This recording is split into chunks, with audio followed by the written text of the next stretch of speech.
Hello, beautiful friends. Welcome to my channel. I'm really glad you're here. Today's video explores the limits of self-care, and we'll begin a somewhat new chapter for this channel, where I will share with you all some of the things I have learned from being trans, as this is the social frame which I am often assigned and am operating from.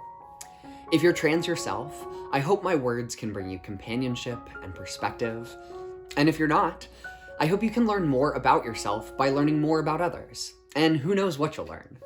I leave that up to you to decide. But at the end of this video, I'll leave you with 3 questions for contemplation that can help you better connect today's video to your own life. So today, we're looking at the limitations of self-care, or rather, the impossibility of finding perfect happiness, completeness, or sustainable ways of living simply by loving yourself more.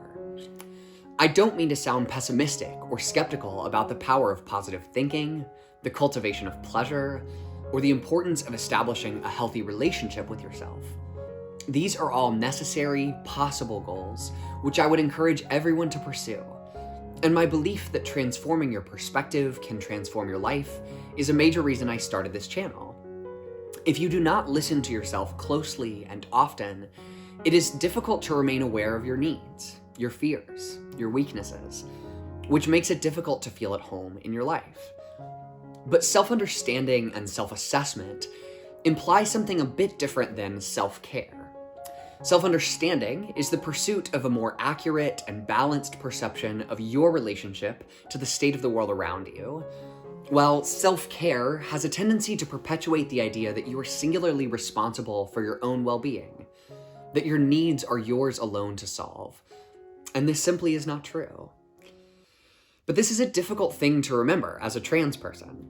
So many of the things which I have needed for myself were material changes, like my name, pronouns, hormones, etc. And when you are negotiating the space between how you feel about yourself and how others perceive you, it is easy to become trapped by narcissism, by ego, and feel pressured by uncertainty. How can you know if a new name will feel right until you try it out?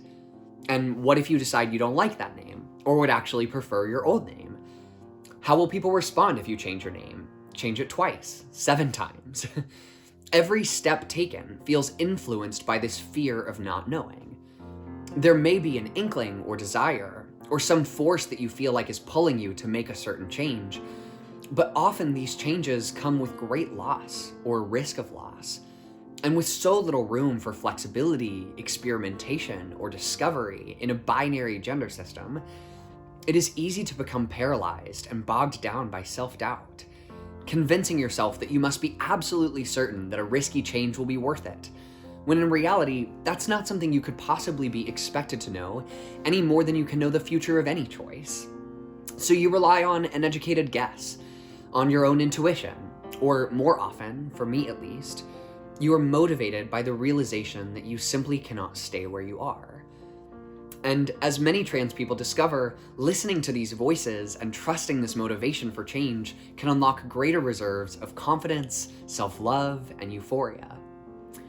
But being forced to trust these frames and voices, which are often at odds with the much louder voices around us, requires an immense degree of self-trust, ego, and self-perception, which can feel empowering in certain moments, but which can also make us feel incredibly alone.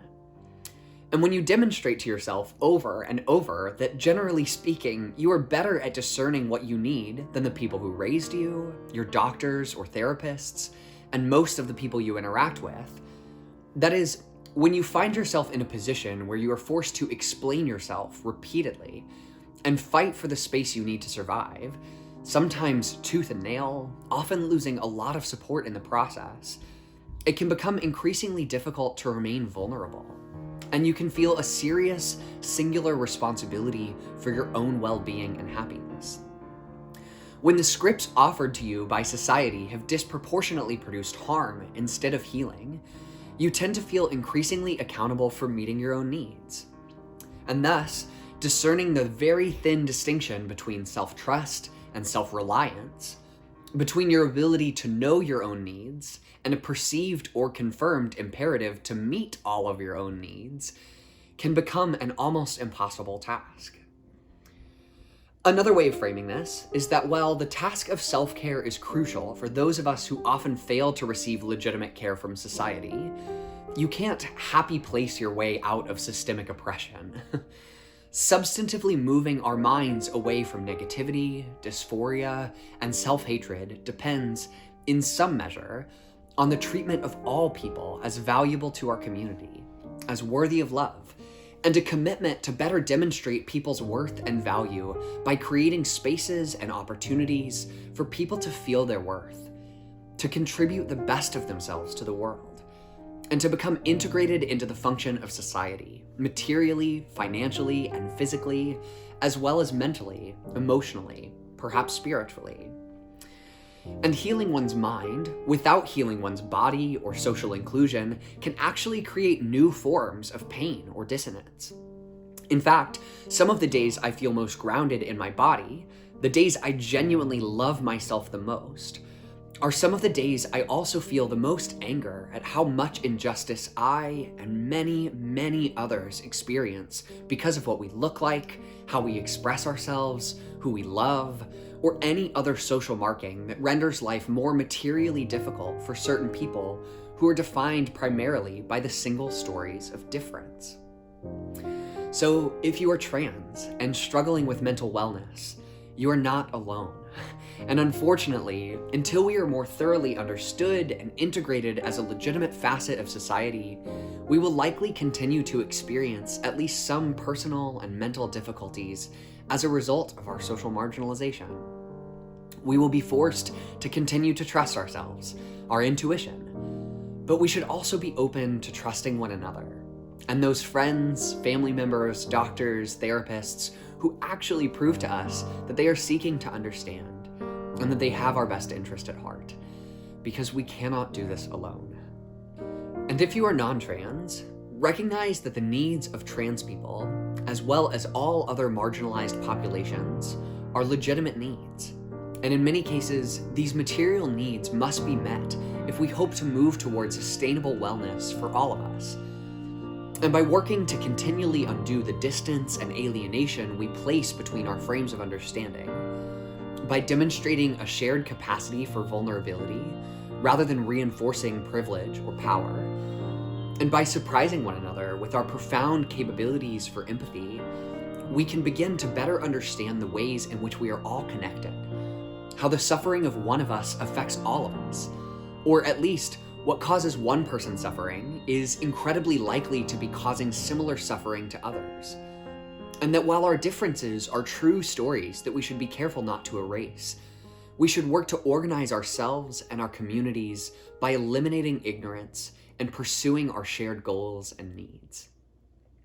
So, I'll leave you with 3 questions that can hopefully help make better sense of the things we explored today and connect anything you might have found interesting or helpful to your own life.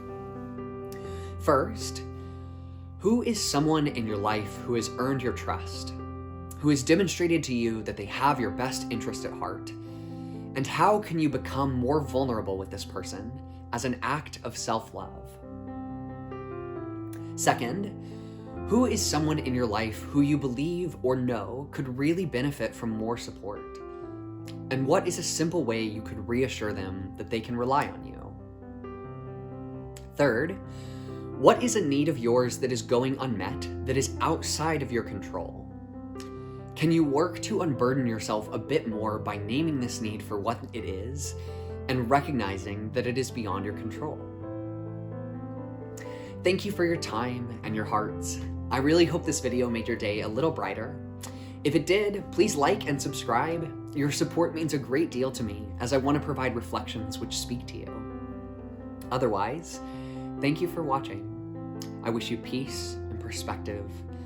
I love you all as I love myself, as we are part of the same world, and I look forward to talking to you again soon. If you'd like to know more about me or this channel, you can catch my first video here. If you missed my videos on naming and framing, you can find that playlist right here. And if you'd like to catch my later series of videos on considering things deeply, you can find that playlist right here.